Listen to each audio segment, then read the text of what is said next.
Even back during the 2016 presidential primaries, there were serious calls for a Joe Biden run. Without declaring his candidacy, he ranked in both second and third place in the polls before announcing that he would not be running. Having lost his son Beau Biden to brain cancer in May of 2015, Joe was not emotionally prepared to jump into the race early on. In October, he announced that he would not be running. As my family and I have worked through the grieving process, I've said all along that it may very well be that that process, by the time we get through it, closes the window on mounting a realistic campaign for president. I've concluded it has closed. While he assessed that it was too late to run then, polling indicates that 2016 may have been too early, since Joe Biden's support looks even stronger today. In poll after poll, Biden's prospects for 2020 look stronger than any other potential or declared Democratic candidate. He is shown to be the top choice in all but 5 of the last 30 polls on the topic tracked by 538.com. 2 of those 5 were ties, which included Biden. Real Clear Politics shows a similar pattern, with Biden leading in all of the last 13 polls with an average spread of 20.5 points. Unlike Clinton in 2016 or Trump then and now, Biden is also extremely well liked throughout the country. In every popularity poll RCP has collected since August of 2018, Biden has a positive spread. In the last 5 polls, his net favorability has been plus 17, plus 21, plus 30, plus 32, and plus 24 points respectively. Popular throughout the country and the top dog when it comes to Democratic support, Biden appears to be the strongest contender for the Democratic primary, with a strong chance of beating Trump in the general, at least for now. While Biden undoubtedly appears to be a very strong candidate for the Dems, I count at least 5 potential issues that his campaign will likely face if he were to throw his hat into the ring. I'll leave it to you to let me know what you think of Biden in the comments section, but with his popularity as high as it is, I'll attempt to answer the question, what could stop him?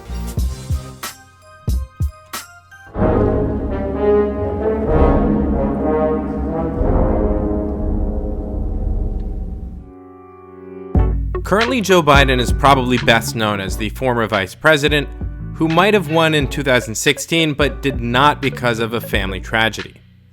The idea that he lost his chance to run because of the passing of his son no doubt draws personal sympathy. Once he becomes a real contender for the most powerful office in the land, that sympathy might take a back seat to the day-to-day business of the primary process.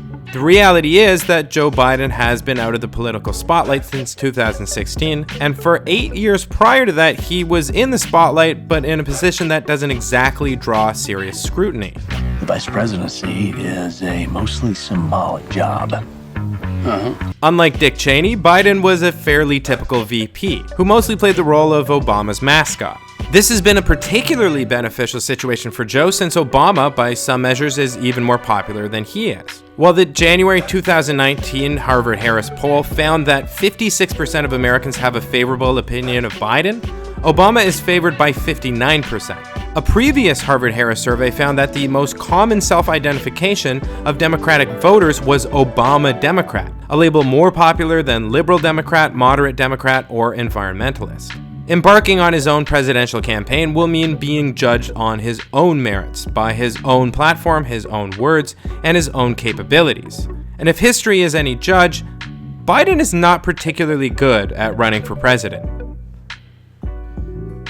Like breaking up, running for president is hard to do. Hillary Clinton, an extremely well-known Democrat, tried twice and failed both times. I don't think I need to argue the point that there is no real interest in seeing Clinton run in 2020 or ever again. Even CNN's Chris Calizza argued that she should not give it another go.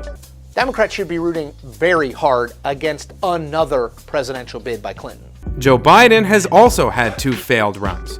So why should Biden get a third chance if Clinton shouldn't? Well, to be fair, Clinton's history differs from Biden's. In her second run, she won the Democratic primary and went on to lose to a historically unpopular GOP candidate. In Biden's case, his second loss was to an extremely popular Democratic candidate who would go on to select him as his running mate and win 2 terms with that same ticket. Let's be honest, for Democrats, it's clearly more favorable to lose to a Democrat and go on to beat Republicans than it is to beat out Democrats and then lose to a Republican. Still, being a two-time loser does not exactly bode well for Biden. It is itself an issue, but nevertheless one that I expect is not insurmountable. Far more problematic are some of the reasons behind his past losses. One of those is his long history of gaffes. Biden has been long known as a sufferer of foot and mouth disease. Here are some of his most famous gaffes. If we do everything right, if we do it with absolute certainty, we stand up there and we make really tough decisions, there's still a 30% chance we're going to get it wrong. My memory is not as good as Justice Roberts, Chief Justice Roberts. Does anyone have the... No, She is qualified to be President of the United States of America. She's easily qualified to be Vice President of the United States of America. And quite frankly, it might have been a better pick than me, but she's first rate. In Delaware, the largest growth in population is Indian Americans moving from India. You cannot go to a 7-Eleven or a Dunkin' Donuts unless you have a slight Indian accent. I'm not joking. Chuck Graham, state senator's here. Chuck, stand up, Chuck. Let him see you. Oh, God love you. What am I talking about? I tell you what, you're making everybody else stand up, though, pal. Thank you. I mean, you got the first sort of mainstream African American who was articulate and bright and clean and a nice looking guy. I mean, that's a storybook, man. Now, it may be the case that Trump has had a number of gaffes himself, so one could argue that this issue is a wash. At the same time, Trump has shown remarkably stable, albeit low, approval ratings throughout his presidency, indicating that his base of support shows strong loyalty regardless of what the president says. They say, I have the most loyal people. Did you ever see that? Where I could stand in the middle of Fifth Avenue and shoot somebody and I wouldn't lose any voters, okay? It's like incredible. Trump seems to be somewhat inoculated from minor scandals, perhaps because he has groomed his base to be especially distrusting of what he calls fake news. Just stick with us. Don't believe the crap you see from these people, the fake news. There is little to suggest that Biden supporters will be equally distrusting of the news media. It just doesn't work that way. If he gaffes, as he is prone to do, the media is likely to report on what he says, as they have in the past, and voters are likely to be turned off as a result, as they have been in the past. Biden is likely to run into trouble when he doesn't choose his words carefully, but potentially even more problematic for Joe is the fact that he has a long history of choosing words that aren't his own. Joe Biden's plagiarism dates back as far as his time in law school. As the New York Times reported during his first run for president in 1987, Senator Joseph R. Biden Jr., fighting to salvage his presidential campaign, today acknowledged a mistake in his youth when he plagiarized a law review article for a paper he wrote in his first year at law school. Mr. Biden insisted, however, that he had done nothing malevolent, that he had simply misunderstood the need to cite sources carefully. The plagiarized article, Tortious Acts as a Basis for Jurisdiction in Products Liability Cases, was published in the Fordham Law Review of May 1965. Mr. Biden drew large chunks of heavy legal prose directly from it, including such sentences as, "The trend of judicial opinion in various jurisdictions has been that the breach of an implied warranty of fitness is actionable without privity because it is a tortious wrong upon which suit may be brought by a non-contradicting party." Biden plagiarized so blatantly that he actually defended his plagiarism to school administrators by pointing out how obvious the plagiarism was, arguing that if he was doing it on purpose, why would he be so blatant? His explanation was accepted and he was allowed to repeat the course, earning a B. Sadly, Biden's plagiarism did not end when he graduated law school. In fact, the New York Times actually reported on his plagiarism in school because of another growing plagiarism scandal then facing his presidential campaign. In another article from 1987, the Times reported, at the Democratic National Convention in 1976, Hubert Humphrey, then a senator from Minnesota, declared, "The ultimate moral test of any government is the manner in which it treats three groups of its citizens. First, those who are in the dawn of life, our children. Second, those who are in the shadows of life, are sick, are needy, are handicapped. and those third, in the twilight of life, are elderly. Senator Biden's version offered a nation noble enough to treat those at the dawn of life with love, those at the dusk of life with care, and those who live in the shadow of life with compassion. Biden did not acknowledge that he was paraphrasing Humphrey, and this was by no means the only speech he stole from. Here he is extensively plagiarizing British MP Neil Kinnock. And I started thinking as I was coming over here, why is it that Joe Biden is the first in his family ever to go to a university? Why am I the first Kinnock in 1,000 generations to be able to get to university? Why is Glenys the first woman in her family in 1,000 generations? Why is it that my wife, who's sitting out there in the audience, is the first in her family to ever go to college? Because they were weak.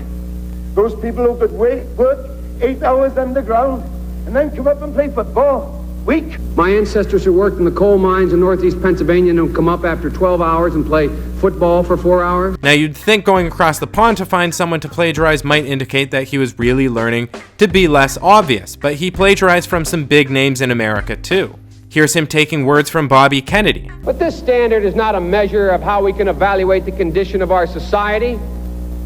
It cannot measure the health of our children, the quality of our education, the joy of their play.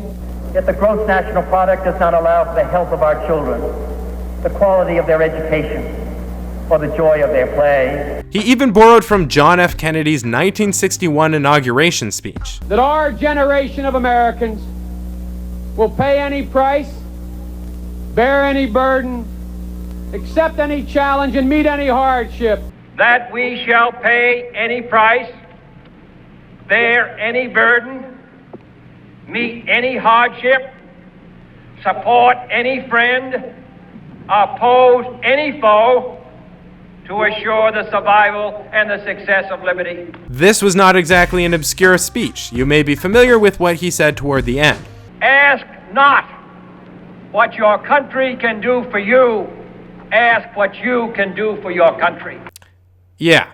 After his repeated incidents of plagiarism were picked up by news outlets, Biden addressed the issue this way. The notion that every thought or notion or idea you'd have to go back and find and attribute to someone, I think is, quite frankly, ludicrous. Unlike his law school, however, the media and the American people did not let him off the hook. He ended his campaign on September 23, 1987, essentially blaming the media for elevating the significance of the scandal. I made some mistakes, but now the exaggerated shadow of those mistakes has begun to obscure the essence of my candidacy and the essence of Joe Biden. In today's media landscape, there is very good chance that Biden will have to answer for his past indiscretions all over again. New media has the capacity to dig up old problems, and it can also create new ones. One of them is the creepy Uncle Joe meme. One of Donald Trump's most effective campaign tools seems to be his ability to give political enemies catchy juvenile nicknames, like Crooked Hillary, Lion Ted, Pocahontas, and Little Marco. When it comes to Biden, Trump's work has already been done for him. He basically just needs to A/B test creepy Uncle Joe against creepy Joe Biden, and he's sure to come up with a winner for his supporters. You may have seen images like this or like this. These are actually both manipulated images. Here are the real ones. Photoshopped images of Joe Biden are by no means a reason that he shouldn't run or should expect not to do well in a 2020 campaign. But while Biden has not, as far as we've seen, groped women as he is falsely depicted as doing in these images, the creepy Joe thing doesn't come from nowhere. He has had a history of being a little too familiar and handsy with women and girls. Trust and confidence. I've got a lot of thanks to give out here. First and foremost to my perfect wife, Stephanie. Thank you. Thank you.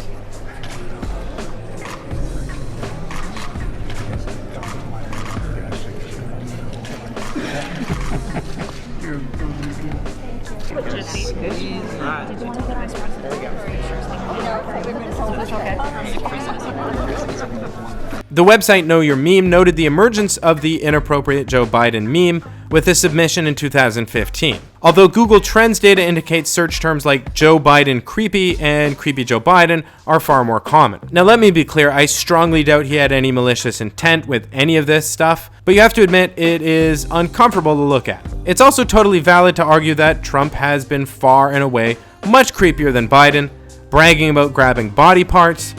I don't even wait. And when you're a star, they let you do it. You can do anything. Whatever you want. Grab him by the pussy. Saying weird things about his daughter. What's the favorite thing you have in common with your father? Either real estate or golf. Donald, with your daughter? Well, I was going to say sex, but I can't relate that. If Ivanka weren't my daughter, perhaps I'd be dating her. You know? Posing in weird photographs with his daughter, and of course, at least 22 women have accused him of sexual misconduct. But again, nothing seems to stick to Teflon Don, and it's hard to say the same about Joe. My people stay. By the way, Cruz, soft. Given the strength of Joe's current poll numbers, it's hard to expect that any of these issues would totally derail his campaign. But if I were one of his campaign advisors, I'd take a hard look at his overly affectionate conduct, plagiarism, and gaffes, and ask the question, what could stop him?